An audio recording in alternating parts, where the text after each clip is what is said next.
So, this story takes place about 2 years ago. I'm at my dad's place.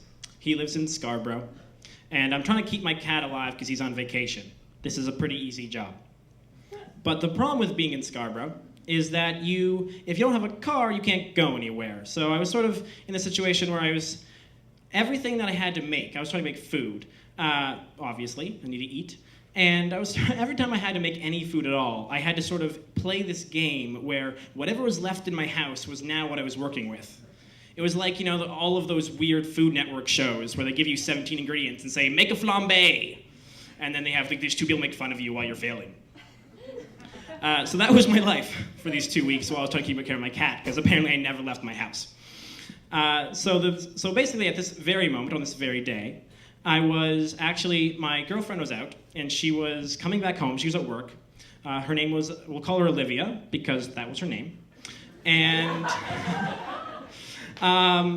so basically, she was at work, I had the whole day off, and I was like, you know what, I'll do something nice. And the thing I'm gonna do nice is I'm gonna make her dinner. This is great, genius idea. And this is the story of that meal. I'd like to thank you all for joining me. This is Eat Like Kings, the only cooking show that takes place entirely inside Stefan's head. Please join us while we watch him try to make a pasta sauce. I expect this to go very well, but we'll find out, because how hard is pasta sauce to make, right? All right, let's go. So, I had two things going for me. The first was I had $12 of the best wine that amount of money can buy.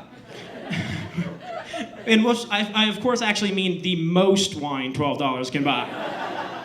So that was already going so well. And the second thing I had going for me was that I had some of the basics, So the first thing I did was I chopped up some onions, I chopped up some garlic, and I started frying it in what I like to call a shallow bath of extra virgin olive oil. Oh wow, look at him go already. That's impressive. Isn't this the same guy who burnt KD in high school? Yes, it is, Ken. Well done. So I was already doing pretty well. I was already pretty happy with myself. And next, obviously, is vegetables. That's the next thing you got to do here. So vegetables were an interesting thing because, again, middle of Scarborough, I had three options. I had some carrots, which I don't really like, but whatever. I had bell peppers, and I had broccoli. But again, everything was free. I was at my dad's house, so these were the things that were going to go in my wonderful now dish. So I cut them all up in expert fashion, diced the carrots, whatever you do to broccoli, and threw it all into my now frying pan. Still totally nailing this dish, by the way. So next is like, all right, I'm seeing this frying up, this is doing pretty well. I start the water for the pasta, because again, pasta sauce, really gonna nail this dish. And I go up to the spices. What is taking this guy so long? He's been standing by the spices for 10 minutes. Doesn't he realize he only has about 45 minutes left on this meal? He's really hurry up. Here was my problem.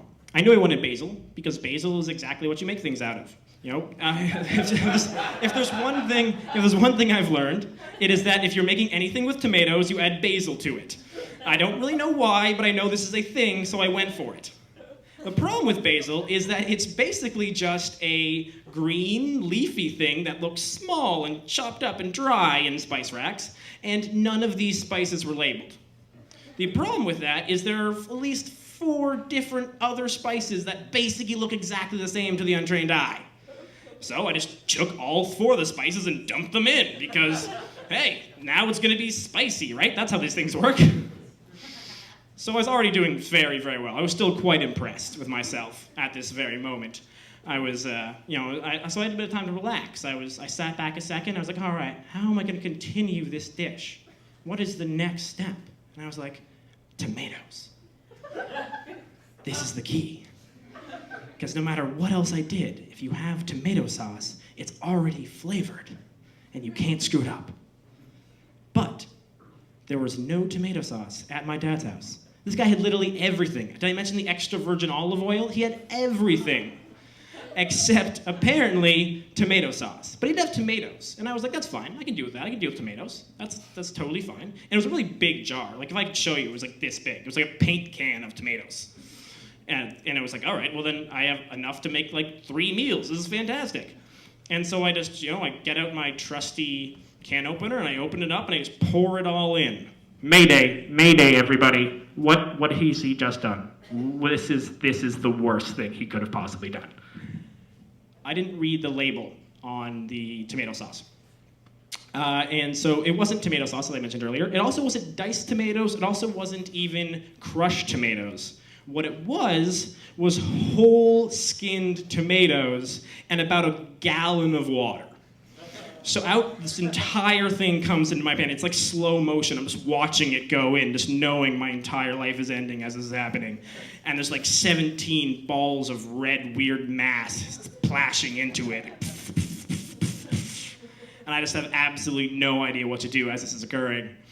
And so I sit there. I've now basically filled to the brim what used to be a frying pan, but now it is apparently a soup bowl.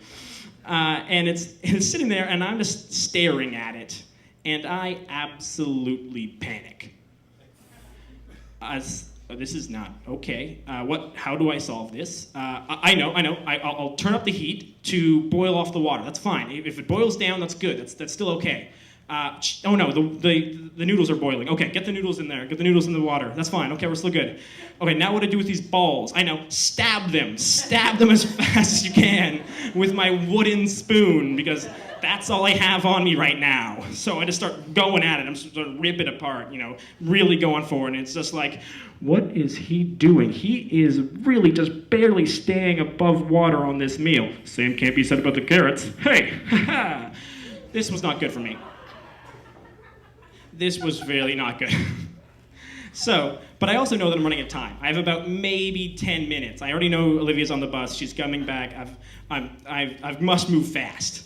So I go over and I set the table. That's already good. I set the table. I even found some candles because, again, this house had everything except tomato sauce. So I set all that up. That's all ready. I get back to the dish. I get back to the saucepan. It's boiling. It looks okay. And I hear the door open. Shit. Okay, that's all right. Keep us cool. I'll walk over the door. I greet Olivia. I'm like, how you doing? And this is when things get worse. Turns out that a very long work day in the summer cold has put her in a tough spot. And my pathetic attempt at dinner now is looking like an even worse plan. But what can I do? So off she goes to put her stuff away, and I come back to assess the damage. So, Ken, how would you rate this dish? I don't really know. Does 2 count? Maybe? What I don't really understand what he's doing here. No one understands that tomato stew isn't a really thing. The carrots still aren't even cooked, and the pasta's lukewarm, so I don't really know what I'm gonna do. What's he trying here? So, what could I do? The answer was basically nothing. I walked over, I lit the candles, I dimmed the lights as if that would make you not see the meal. I put out the pasta, the lukewarm, delicious, delicious pasta. I covered it in the fantastic sauce that I had made that was spiced to perfection. And I waited, dejected, because at some point that's really all you can do. All right, folks, this is judgment time on Eat Like Kings. How did this guy do? Ken, are you ready? Yes, I am. Okay. First question. Could he have done a better job with the ingredients provided? Is that a real question? Yes. Obviously. What is wrong with you? Okay, next question. If he did this now 2 years later, as he stands in front of you, could he do a better job? Probably. He hasn't tried recently, but, why not? Okay. Did any of this end up actually mattering? Absolutely not. Because what I learned that day was that Olivia and I aren't together anymore, but I don't think that really matters.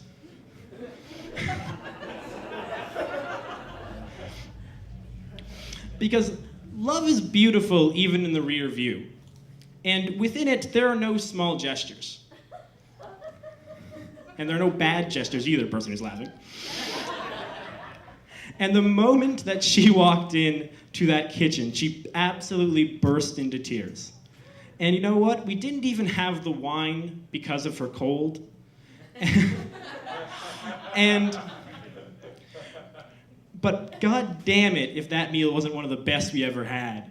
Because in the end, to make and share a meal with love is the only way to eat like kings. Thank you.